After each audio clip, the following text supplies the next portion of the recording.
We've mentioned before, we are RV sometimers, and a common question we get is, how do we maintain important relationships while spending that extended amount of time that we do on the road? People say things like, oh, I'd miss my kids too much, or I'd miss out on other activities that I love, so I can't live that kind of lifestyle.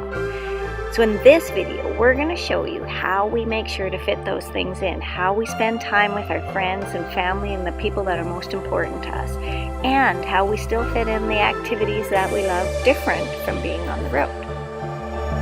So I was supposed to go sledding with some friends today, but it's turned out to be kind of a nasty day. I mean, you would think a snowy day would be good for snowmobiling, but when you're out of the trees and stuff, it really makes it hard to see dips and stuff. It's kind of unsafe. Plus it's minus 14, and with wind chill it's minus 24 today. So we're hoping for some sunshine on Tuesday. I'd like to get out at least one more time before we head south back to Texas. So hopefully that happens. I need to plug my truck in so that it will start, and hopefully we get to go Tuesday and I can take you along. So the truck's plugged in. And then just a subtle reminder that it's plugged in. You either get it or you rip the mirror off too.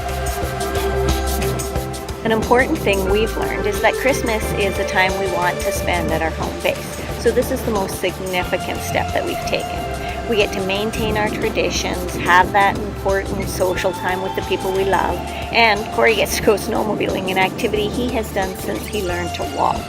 I don't like the cold so much, but that's okay. I use this time to get caught up on work and plan our next adventure. We really feel a little time off the road makes the next chapter even more exciting.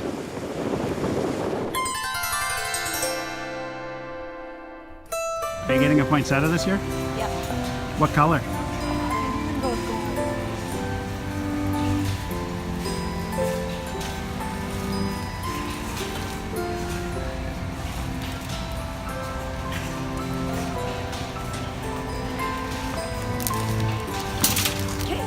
Really? Oh, sorry. How's that? Oh, that's way better. Christmas for us is a time to do all of the special things, the shopping, the decorating, and of course the outdoor illumination. It's a beautiful place we're in all on its own, but a few extra lights makes it even better. The deer, the moose, and a peacock. I don't know how that happened, but she's cute, right?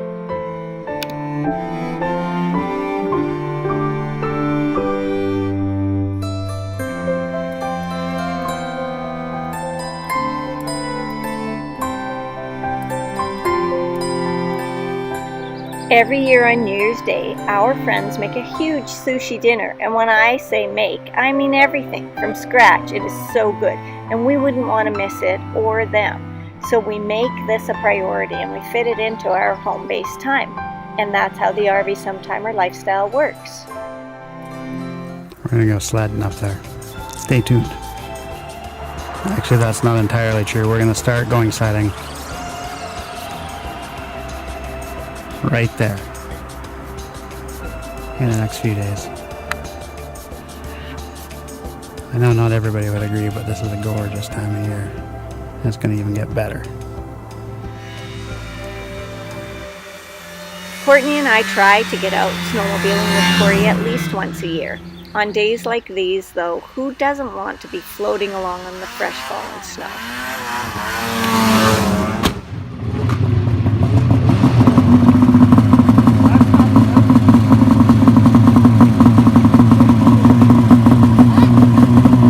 Not a lot of room for parking anymore.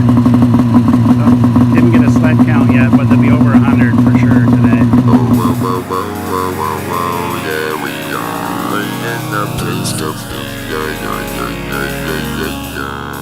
Like I said, Corey started snowmobiling when he was a young kid, but there was a long stretch of time when his mobility was severely restricted, and even walking was a problem. Then, about 8.5 years ago, he got a hip replacement, and 6 weeks later, he got the second hip replacement. These surgeries that we both were really scared of turned out to be life-altering. Ever since, he's been back on his sled, playing pickleball, surfing behind the boat, riding his bike, and even a little hiking, as you've seen in our other adventure videos. So, in case you were thinking about it for yourself, it was totally worth it. Living the RV Sometimer lifestyle lets us take complete advantage of what these new hips can do. Corey spends most of his snowmobiling time on Crowfoot Mountain above our lovely Magna Bay in the Shuswap. The snow and scenery are beautiful up there, and the lake is only minutes away. It's a very popular snowmobile mountain here in BC. And at points on this trail, you can actually see the lake and people boating on it. So much fun.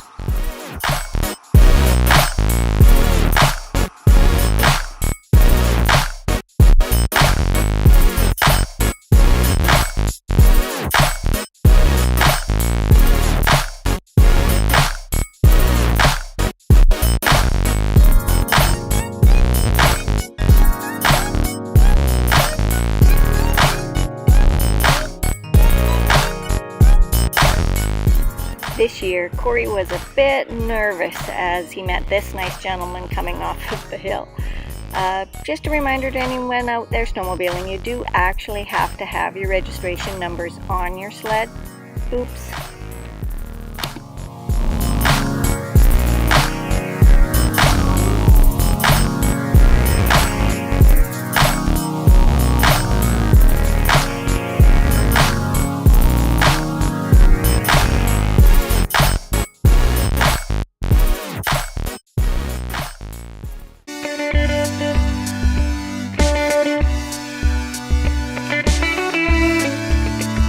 So why do we got this guy's boat in our shop? Well, because we have space. So we thought we would rent it out to offset costs for storing the beaver elsewhere. It's not going to be here for a while, so... This is the beaver's usual... This is the beaver's usual spot with this, and I got the snowmobile trailer in here as well.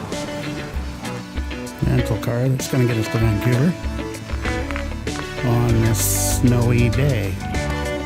One of the first snowy days we've had in a while.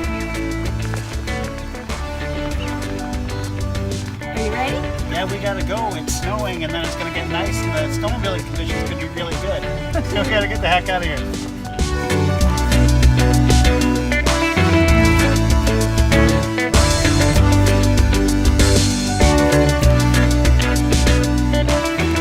We've rented a car in Kamloops to bring to Vancouver, and then we can drop it at the airport and then fly out. So this is the car we were given. It's a Chrysler 300S. And they did give us a bit of a safety upgrade too, not as hefty as the one in Spokane, but a safety upgrade nonetheless.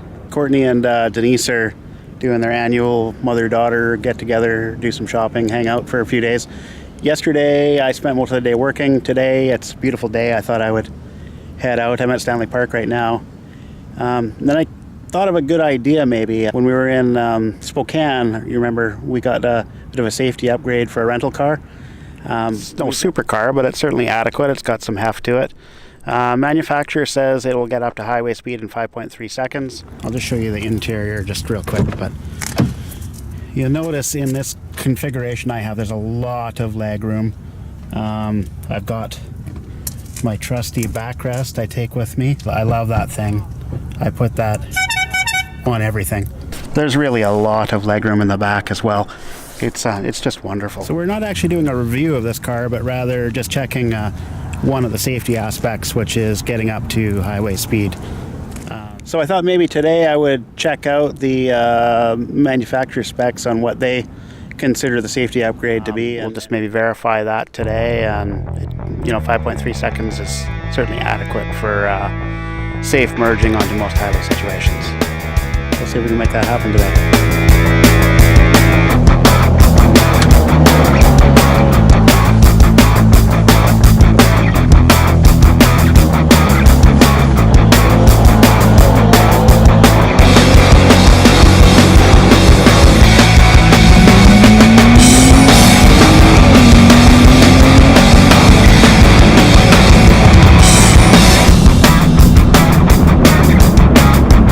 Concludes our safety test for the 300S. It's important to note there was no high-speed activity here. It was just a matter of how quickly the car can get up to speed to make an appropriate merge. All the people that live in Vancouver consistently say it never snows in Vancouver, but Really? look around. It's snowing. in Vancouver.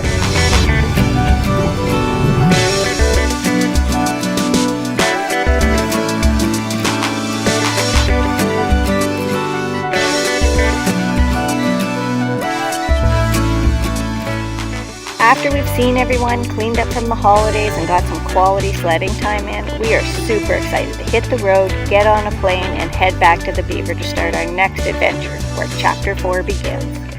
If the RV Sometimer lifestyle sounds intriguing to you too, drop us a line in the comments. Let's talk about it. We'd love to help you make it work. And if you haven't already, hit the subscribe button and join us. We'll see you on the road.